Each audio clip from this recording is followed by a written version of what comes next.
নমস্কাৰ বন্ধু বান্ধৱীসকল, পুনৰ এটা নতুন ভিডিঅ'লৈ আপোনালোক সকলোকে স্বাগতম জনাইছোঁ। আৰু মোৰ চেনেলত যদি প্ৰথমবাৰৰ বাবে ভিজিট কৰিছে তেনেহ'লে ছাবস্ক্ৰাইব কৰি দিব আৰু কাষতে থকা বেল আইকনটো প্ৰেছ কৰি দিব।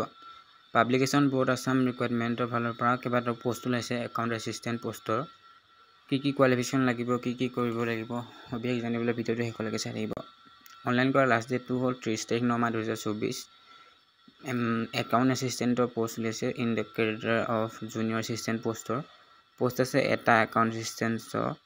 চেলাৰী দিব 25,000 পাৰ মান্থে, minimum 5% annual enhancement of salary. আৰু এডুকেশ্যনেল কোৱালিফিকেশ্যন লাগিব the candidate must B A commerce graduate, কমাৰ্চত গ্ৰেজুৱেট কৰা হ'ব লাগিব আৰু 50% মাৰ্কছৰ সৈতে কৰিব লাগিব। আৰু ডিপ্ল'মা ইন কম্পিউটাৰ হ'ব লাগিব ৰিকগনাইজ ইনষ্টিটিউট, মানে চৰকাৰী ইনষ্টিটিউশ্যনৰ পৰা গভৰ্ণমেণ্টৰ ফালৰ পৰা ডিপ্ল'মা ইন কম্পিউটাৰ চাৰ্টিফিকেট থাকিব লাগিব, ডিপ্ল'মা কৰা হ'ব লাগিব কম্পিউটাৰত।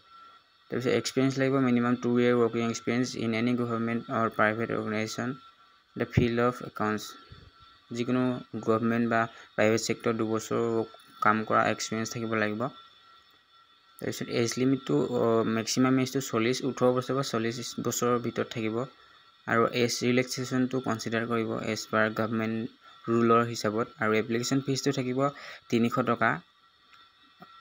তাৰপিছত কেনেকৈ অনলাইন কৰিব আপোনালোকে, যিসকলে অনলাইন কৰিম বুলি ভাবিছে, the candidate having following requirement qualification and other norms. SSLC exam মাৰ্কশ্বিটখন নিব লাগিব। Secretary board publication board Assam Bamuni Maidam Guwahati, তাত গৈ আপোনালোকে দিব লাগিব।